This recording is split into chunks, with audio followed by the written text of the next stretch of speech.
Waswah ni apa dia? Waswah ni datang daripada binatang setan. Allazi yuwaswisu fi sudurin nas. Itu asal waswah. Allazi yuwaswisu.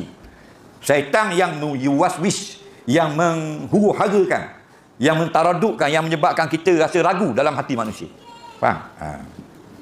Jawabnya gua ni, jangan layang waswah.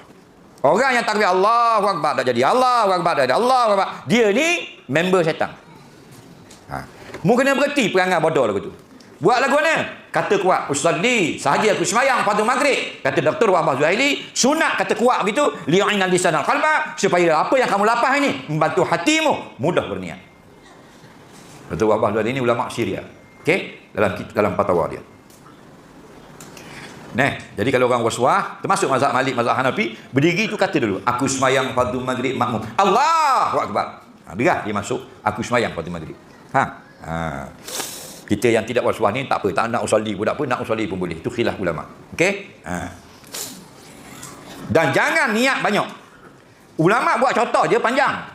Dia buat dan contoh niat solat maghrib itu sahaja aku solat fardu maghrib belakang tu imam 3 rakaat menghadap kiblat kerana Allah Taala. Itu contoh. Adapun qasad ta'arud ta'ayun 3 saja yang wajib. Aku sembahyang fardu maghrib. Pendek je. Kalau lain tu bukan wajib.